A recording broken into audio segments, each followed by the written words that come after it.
Hi friends, welcome back to Sajitha's creation. ഇന്നത്തെ വീഡിയോയിൽ നമുക്കൊരു കിഡിലൻ സ്ലീവ് സ്റ്റിച്ച് ചെയ്തെടുക്കാം. ഇപ്പോഴത്തെ ഏറ്റവും ട്രെൻഡി ആയിട്ടുള്ള ഒരു ഫ്രില്ലഡ് സ്ലീവാണിത്.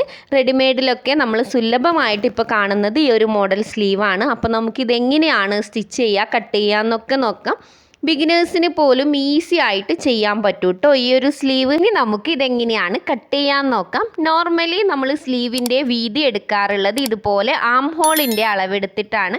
കറക്റ്റായിട്ട് ഷോൾഡർ മുതൽ ഇതുപോലെ പതുക്കെ പതുക്കെ മൂവ് ചെയ്തിട്ട് ആം ഹോളിൻ്റെ മുഴുവനായിട്ടുള്ള വീതി എടുക്കാം. ഇപ്പോൾ നമുക്ക് കിട്ടിയത് 10 ഇഞ്ചാണ് കേട്ടോ. 10 ഇഞ്ച് മുഴുവനായിട്ടും നമ്മൾ എടുക്കാറില്ല, 1 ഇഞ്ച് കുറച്ചിട്ട് 9 ഇഞ്ച്. നോർമൽ നമ്മൾ സ്ലീവിൽ അങ്ങനെയാണ് കട്ട് ചെയ്യുക. സെയിം രീതിയിൽ തന്നെയാണ് നമ്മളിവിടെയും വീതി മാർക്ക് ചെയ്യുക.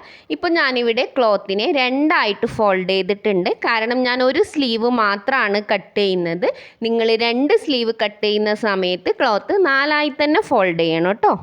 നോർമലി നമ്മൾ ഫ്രില്ലിടുന്ന സമയത്ത് വീതിയാണ് കൂട്ടാറുള്ളത്, പക്ഷേ ഇവിടെ നമ്മൾ വീതി കൂട്ടുന്നില്ല. നമുക്ക് നേരത്തെ കിട്ടിയ 9 ഇഞ്ച് കൃത്യമായിട്ട് തന്നെയാണ് നമ്മൾ എടുക്കുന്നത്.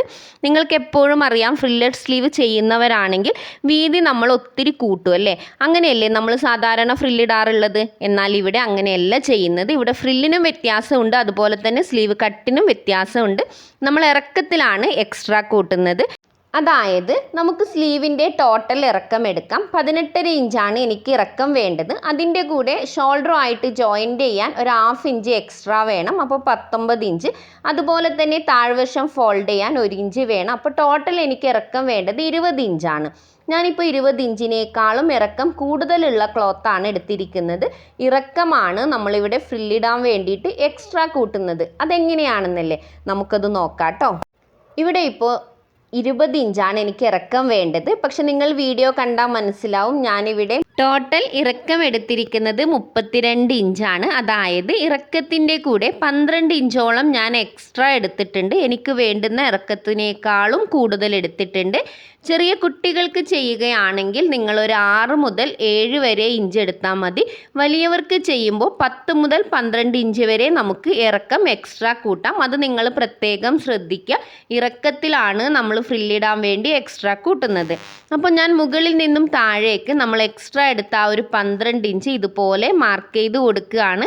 ഇത് നിങ്ങൾക്ക് ഞാൻ ഷേപ്പ് ചെയ്യുന്ന സമയത്ത് പെട്ടെന്ന് മനസ്സിലാക്കാൻ വേണ്ടിയിട്ടാണ് കേട്ടോ. അതായത് മുകളിൽ നിന്നും എക്സ്ട്രാ എടുത്ത 12 ഇഞ്ച് മാർക്ക് ചെയ്തു. അവിടെ നിന്ന് താഴേക്ക് 20 ഇഞ്ച് നമുക്ക് വേണ്ടുന്ന സ്ലീവിൻ്റെ ഇറക്കവും ഉണ്ട് കേട്ടോ. ഇനി നമുക്ക് സ്ലീവിൻ്റെ ഷേപ്പാണ് മാർക്ക് ചെയ്യേണ്ടത്. മുകളിൽ നിന്ന് തന്നെ നമ്മൾ മാർക്ക് ചെയ്യും, പക്ഷെ അതിന് നമ്മൾ ഫസ്റ്റ് അടയാളപ്പെടുത്തി കൊടുക്കുന്നത് താഴെ നമ്മളിപ്പോൾ ഇവിടെ മാർക്ക് ചെയ്തില്ലേ, ആ ഒരു പോയിന്റിൽ നിന്നും താഴേക്കാണ് മാർക്ക് ചെയ്ത് കൊടുക്കുന്നത്. അത് പ്രത്യേകം നിങ്ങൾ ശ്രദ്ധിക്കണം. ഷേപ്പ് ചെയ്യുന്ന സമയത്ത് മുകളിൽ നിന്ന് തന്നെ ചെയ്യുമെന്ന് മാത്രം. അതായത് ഈ ഒരു മാർക്ക് ചെയ്ത പോയിന്റിൽ നിന്നും നോർമലി നമ്മൾ സ്ലീവ് മാർക്ക് ചെയ്യാൻ എടുക്കുന്ന 3 ഇഞ്ച് ഇറക്കം, നമ്മൾ ഒരു സൈഡിൽ 3 ഇഞ്ച് ഇറക്കിയിട്ടല്ലേ ഷേപ്പ് ചെയ്യുക. ആ ഒരു ഷേപ്പിങ് നമ്മൾ ആ 12 ഇഞ്ച് മാർക്ക് ചെയ്ത സ്ഥലത്ത് നിന്നും കൊടുക്കുക. എന്നിട്ട് ഇതുപോലെ മുകളിൽ നിന്നും ജസ്റ്റ് ഒന്ന് സ്ലീവിൻ്റെ ആ ഒരു ഷേപ്പ് വരച്ചു കൊടുക്കുക കേട്ടോ. നിങ്ങൾക്ക് വീഡിയോ കണ്ടാൽ മനസ്സിലാവും, ഞാൻ പറയുന്നതിനേക്കാളും ഒന്നുകൂടി ബെറ്റർ നിങ്ങൾ വീഡിയോ കണ്ട് തന്നെ ചെയ്യുന്നതാണ് കേട്ടോ. കണ്ടോ, ഇതുപോലെ പതുക്കെ പതുക്കെ താഴ്വശത്ത് നമ്മളിപ്പോൾ 3 ഇഞ്ച് ഇറക്കി മാർക്ക് ചെയ്ത ആ ഒരു പോയിന്റിലേക്ക് ഷേപ്പ് ചെയ്ത് കൊടുക്കുക കേട്ടോ. സാധാരണ നമ്മൾ സ്ലീവ് ചെയ്യുമ്പോൾ ഇവിടെ നിന്ന് ഇങ്ങോട്ടാണ് ഷേപ്പ് ചെയ്യാറുള്ളത്. പക്ഷേ ഈ ഒരു സ്ലീവിന് നമ്മൾ മുകളിൽ നിന്ന് തന്നെ ഷേപ്പ് ചെയ്യാൻ തുടങ്ങി. അത് മാത്രമേ ഉള്ളൂ കേട്ടോ വ്യത്യാസം. അതൊന്ന് ശ്രദ്ധിച്ചാൽ മതി. ഇനി നമുക്ക് സ്ലീവിൻ്റെ ഏറ്റവും താഴ്വശത്തെ വീതി മാർക്ക് ചെയ്യാം. 6 ഇഞ്ചാണ് എനിക്ക് വേണ്ടത്. 1 ഇഞ്ച് തയ്യൽ തുമ്പ് അടക്കമാണ് കേട്ടോ 6 ഇഞ്ച് മാർക്ക് ചെയ്ത് കൊടുത്തിരിക്കുന്നത്.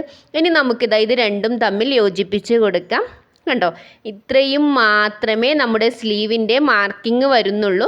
ഇനി നമുക്ക് ഈ മാർക്ക് ചെയ്ത പോയിന്റിലൂടെയൊക്കെ ഒന്ന് കട്ട് ചെയ്തെടുക്കാം. ഇപ്പോൾ കൃത്യമായി കട്ട് ചെയ്തിട്ടുണ്ട്. ഇനി അതിൻ്റെ സെൻറ്റർ പോയിന്റ് ജസ്റ്റ് ഇതുപോലെ കട്ട് ചെയ്ത് കൊടുക്കാം. ഇനി നമുക്കിതാ ഓപ്പൺ ചെയ്ത് നോക്കാം. നമ്മുടെ സ്ലീവ് റെഡി ആയിട്ടുണ്ട്. നല്ലൊരു ഷേപ്പ് തന്നെയാണ് കേട്ടോ ഇത് വന്നിരിക്കുന്നത്. ഇതിൻ്റെ സെൻറ്റർ പോയിന്റ് ഇതുപോലെ ഒന്ന് മാർക്ക് ചെയ്തോ കട്ട് ചെയ്തോ കൊടുക്കണം കേട്ടോ. അത് നമുക്ക് നിർബന്ധമായിട്ടും വേണ്ടതാണ്. ഇനി നമുക്കിതിൻ്റെ ഏറ്റവും താഴ്വശം ഒന്ന് ഫോൾഡ് ചെയ്തിട്ട് സ്റ്റിച്ച് ചെയ്ത് കൊടുക്കാം. 1/2 ഇഞ്ച് ഫോൾഡ് ചെയ്യുക, വീണ്ടും ഒരു 1/2 ഇഞ്ച് ഫോൾഡ് ചെയ്തിട്ട് താഴ്വശം മുഴുവനായും നമുക്ക് സ്റ്റിച്ച് ചെയ്തെടുക്കാം. ഇനി നമുക്ക് ഷോൾഡറിൻ്റെ സെൻറ്റർ പോയിൻ്റ് ഇതുപോലെ ജസ്റ്റ് ഒന്ന് ഞാൻ മാർക്ക് ചെയ്ത് കാണിച്ചു തരാം. കറക്റ്റ് നമ്മൾ സെൻറ്റർ പോയിൻറ്റിലാണ് വെച്ചിട്ട് നോർമലി സ്ലീവ് സ്റ്റിച്ച് ചെയ്യാറുള്ളത്. ഇതാണ് നമ്മുടെ സെൻറ്റർ പോയിൻ്റ്. അതുപോലെ തന്നെ സ്ലീവിൻ്റെ സെൻറ്റർ പോയിൻറ്റും നമ്മൾ മാർക്ക് ചെയ്തിട്ടുണ്ട്. ഞാൻ പറഞ്ഞു നോർമലി നമ്മൾ ചെയ്യാറുള്ളത് സ്ലീവിൻ്റെ നല്ല വശം അതുപോലെ തന്നെ നമ്മുടെ ബോഡി പാർട്ടിൻ്റെ നല്ല വശവും വെച്ചിട്ട് സെൻറ്ററിൽ നിന്നാണ് സാധാരണ സ്റ്റിച്ച് ചെയ്യാറുള്ളത്. ഫ്രില്ലിടുമ്പോഴും അങ്ങനെ തന്നെയാണ് ചെയ്യാറുള്ളത്. പക്ഷേ ഇവിടെ അങ്ങനെയല്ല ചെയ്യുന്നത്. നമ്മുടെ ഈ ഒരു ഭാഗം കണ്ടോ, ഇതിൻ്റെ സ്റ്റാർട്ടിങ് പോയിന്റിൽ നിന്നാണ് സ്റ്റിച്ച് ചെയ്യാൻ തുടങ്ങുന്നത്.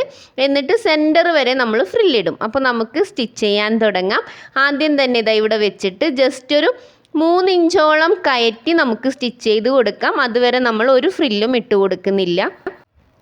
നമ്മൾ അത്ര വരെ സ്റ്റിച്ച് ചെയ്ത് അവിടെ നിർത്തി. അതിന് ശേഷം നമ്മൾ ഫ്രില്ലിടാൻ തുടങ്ങുകയാണ്. സാധാരണ നമ്മൾ ഫൂട്ടിൻ്റെ ഓപ്പോസിറ്റ് സൈഡിലേക്കാണ് ഫ്രില്ലിടാറുള്ളത്. കണ്ടോ, ഇതുപോലെയാണ് നമ്മൾ ഫ്രില്ലിടാറുള്ളത്. എന്നാൽ ഈ ഒരു സ്റ്റിച്ചിങ്ങിൽ നമ്മൾ ഫൂട്ടിൻ്റെ സെയിം പൊസിഷനിലേക്കാണ് ഫ്രില്ലിട്ട് കൊടുക്കുന്നത്. വീഡിയോ വ്യക്തമായി ശ്രദ്ധിക്കുക. ഇതുപോലെ ഫൂട്ട് എവിടെയാണോ വരുന്നത് ആ ഭാഗത്തേക്കാണ് നമ്മൾ ഫ്രില്ലിടുന്നത്. ഇങ്ങനെ ഫ്രില്ലിടുമ്പോഴും നിങ്ങൾ ശ്രദ്ധിക്കേണ്ട ഒരു കാര്യമുണ്ട്. മെയിൻ പോർഷനിൽ നമ്മൾ ഫ്രില്ലിട്ട് കഴിയുമ്പോഴേക്കും ഫ്രില്ലൊക്കെ മുകൾ വശത്തേക്ക് വരുന്ന വിധത്തിലായിരിക്കണം നമ്മൾ ഫ്രില്ലിടേണ്ടത്. ഇപ്പോൾ ഞാനിത് ഇതുപോലെ ഫൂട്ടിൻ്റെ സെയിം പൊസിഷനിൽ വെച്ചിട്ടാണ് ഫ്രില്ലിടുന്നത്. അതായത് ഫൂട്ടിൻ്റെ ഭാഗത്തേക്ക് ഫ്രില്ലിട്ട് കൊടുക്കുക. അപ്പോൾ ഫ്രില്ലിടുന്നതിന് മുന്നേ നമ്മുടെ സെൻറ്റർ പോയിന്റിൽ എത്തുമ്പോൾ നിർത്തണം കേട്ടോ ആ ഒരു വശത്തെ ഫ്രില്ല്. അപ്പോൾ ഇതുപോലെ നമ്മൾ സെക്കൻഡ് ഫ്രില്ലും ഫൂട്ടിൻ്റെ ഭാഗത്തേക്ക് കൃത്യമായി വെച്ച് കൊടുത്തിട്ട് ജസ്റ്റ് ഒന്ന് സ്റ്റിച്ച് ചെയ്തെടുക്കുകയാണ് ചെയ്യുന്നത്. നമ്മൾ ഫ്രില്ലിടുമ്പോൾ ഒത്തിരി ദൂരം വിട്ടിട്ടിടാൻ പാടില്ല. അതുപോലെ തന്നെ വലിയ ഫ്രില്ലും ഇടാൻ പാടില്ല. ഒരു മീഡിയം അളവിലുള്ള ഫ്രില്ല് ഒരു കുറച്ച് ഗ്യാപ്പ് ഇട്ടിട്ട് സ്റ്റിച്ച് ചെയ്ത് കൊടുക്കുക. അടുത്തടുത്ത് ഒന്നിൻ്റെ മുകളിൽ ഒന്നായി അങ്ങനെയും ഫ്രില്ലിട്ട് കൊടുക്കേണ്ട. കുറച്ചൊരു ഗ്യാപ്പ് ഇട്ടിട്ട് കൃത്യമായ ഒരളവിൽ വേണം നമ്മൾ ഫ്രില്ലിട്ടെടുക്കാൻ. ഇപ്പം നമ്മളിവിടെ കൃത്യമായി ഫ്രില്ലിട്ട് എടുത്തിട്ടുണ്ട്. ഒരു 7ഓളം ഫ്രില്ല് വരുന്നുണ്ട് കേട്ടോ. ഇതേ അളവിൽ തന്നെ ആയിരിക്കണം നമ്മൾ മറ്റേ സൈഡിലും ഫ്രില്ലിട്ട് കൊടുക്കാൻ വേണ്ടിയിട്ട്. നിങ്ങളിപ്പോൾ ശ്രദ്ധിക്കേണ്ടത് നമ്മൾ ഫൂട്ടിൻ്റെ പൊസിഷൻ വെച്ചിട്ടാണ് ഫ്രില്ലിട്ടത്. ഇനി നമുക്കതിൻ്റെ ഓപ്പോസിറ്റ് ആയിട്ടാണ് ഫ്രില്ലിടേണ്ടത്. അതായത് നമ്മളിപ്പോൾ എങ്ങനെയാണോ ഇട്ടത് അതുപോലെയല്ല ഇനി നമ്മൾ ഫ്രില്ലിടേണ്ടത്. അതിൻ്റെ നേരെ ഓപ്പോസിറ്റ് സൈഡിലേക്കായിരിക്കണം നമ്മൾ ഫ്രില്ലിട്ട് കൊടുക്കേണ്ടത്. അതായത് നമ്മൾ സ്റ്റാർട്ടിങ്ങിൽ ഇട്ട ഫ്രില്ലിൻ്റെ ആ ഒരു ഭാഗത്തേക്ക് ഫ്രില്ലിടാതെ അതിൻ്റെ ഓപ്പോസിറ്റ് സൈഡിലേക്കായിരിക്കണം ഫ്രില്ലിടേണ്ടത്. നിങ്ങൾക്ക് വീഡിയോ കണ്ടാൽ കൃത്യമായിട്ട് മനസ്സിലാവും. നേരത്തെ ഫൂട്ടിൻ്റെ ആ ഒരു ഭാഗത്തേക്കാണ് ഫ്രില്ലിട്ടത്. പക്ഷേ ഇപ്പോൾ ഫൂട്ടിൻ്റെ ഓപ്പോസിറ്റ് സൈഡിലേക്കാണ് ഫ്രില്ലിടുന്നത്. ഇങ്ങനെയൊക്കെ ഫ്രില്ലിടുമ്പോഴും നിങ്ങൾ ശ്രദ്ധിക്കേണ്ടത് നമ്മൾ ഫ്രില്ലിട്ട് കഴിഞ്ഞ് കറക്റ്റ് നല്ല വശത്തേക്ക് വരുമ്പോൾ 2 ഫ്രില്ലും സ്ലീവിൻ്റെ മുകൾ വശത്തേക്കായിരിക്കണം വരേണ്ടത്. കണ്ടോ, നിങ്ങൾക്ക് ഞാനിവിടെ കൃത്യമായി പറഞ്ഞു തരാം. ഇപ്പോൾ നമ്മൾ മുഴുവനും ഫ്രില്ലിട്ട് എടുത്തിട്ടുണ്ട്. ഇനി നമുക്ക് ഇവിടെ ശ്രദ്ധിച്ചാൽ മനസ്സിലാവും ഫ്രില്ലൊക്കെ മുകളിലേക്കാണ് കേട്ടോ വരുന്നത്. ആ ഒരു പൊസിഷനിൽ തന്നെ ഇടാൻ വേണ്ടി ശ്രദ്ധിക്കണം. കണ്ടോ, മുകളിലേക്കാണ് ഫ്രണ്ട് പോർഷനിലും ബാക്ക് പോർഷനിലും ഒക്കെ ഫ്രില്ല് വരുന്നത്. ഈ ഒരു പൊസിഷനിൽ കിട്ടണം കേട്ടോ നമുക്ക് ഫ്രില്ല്. എങ്കിൽ മാത്രമേ നമ്മൾ കറക്റ്റ് വിചാരിച്ച ആ ഒരു മെത്തേഡിൽ നമുക്ക് സ്ലീവ് കിട്ടുള്ളൂ കേട്ടോ. സെൻറ്റർ പോയിന്റിൽ നിന്നും 2 ഭാഗത്തേക്കും മുകളിലേക്കാണ് ഫ്രില്ല് വരുന്നത്. അത് പ്രത്യേകം ശ്രദ്ധിക്കുക.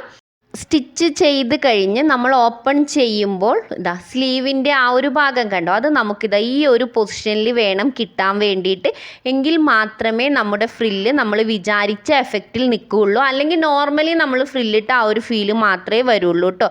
അപ്പോൾ ഇത് പ്രത്യേകം നിങ്ങൾ ശ്രദ്ധിക്കുക. വീഡിയോ കണ്ടാൽ നിങ്ങൾക്ക് മനസ്സിലാവും. ഈ ഒരു പൊസിഷൻ തന്നെ കീപ്പ് ചെയ്യാൻ ശ്രദ്ധിക്കുക കേട്ടോ. ഇനി നമുക്ക് സ്ലീവിൻ്റെ നല്ല വശങ്ങൾ ഒന്നിനു മുകളിൽ ഒന്നായി വെച്ചിട്ട് ഈ സൈഡ് ഇതുപോലെ 1 ഇഞ്ച് വിട്ടിട്ട് നമുക്ക് ജോയിൻ്റ് ചെയ്ത് കൊടുക്കാം. സ്ലീവും ബോഡി പാർട്ടും ഒക്കെ നമുക്ക് ജോയിൻ്റ് ചെയ്ത് സ്റ്റിച്ച് ചെയ്തെടുക്കാം. ഇതൊക്കെ നോർമൽ സ്ലീവും ബോഡി പാർട്ടും ചെയ്യുന്നത് പോലെ 1 ഇഞ്ച് വിട്ടിട്ട് അങ്ങ് സ്റ്റിച്ച് ചെയ്ത് കൊടുത്താൽ മതി കേട്ടോ. ഇതോടുകൂടി നമ്മുടെ സ്ലീവിൻ്റെ ഡിസൈൻ പൂർത്തിയായി. നല്ല പെർഫെക്റ്റ് ആയിട്ട് റെഡിമെയ്ഡ് സ്റ്റൈലിൽ തന്നെ നമ്മുടെ ആ സ്ലീവ് വന്നിട്ടുണ്ട്. ഏത് ക്ലോത്തിലും നിങ്ങൾക്ക് ഇതുപോലെ സ്ലീവ് കട്ട് ചെയ്ത് സ്റ്റിച്ച് ചെയ്യാവുന്നതേ ഉള്ളൂ. നേരത്തെ ഞാൻ പറഞ്ഞതുപോലെ തന്നെ ബിഗിനേഴ്സിന് പോലും സിമ്പിളായിട്ട് ചെയ്യാൻ പറ്റുന്ന ഒരു മെത്തേഡാണ്. അപ്പോൾ നിങ്ങൾ തീർച്ചയായും ട്രൈ ചെയ്ത് നോക്കുക. അപ്പോൾ ഇന്നത്തെ വീഡിയോ ഞാനിവിടെ വൈൻഡപ്പ് ചെയ്യാണ്. നെക്സ്റ്റ് ടൈം പുതിയൊരു വീഡിയോയുമായിട്ട് വരും. അതുവരെ ബൈ, ടേക്ക് കെയർ.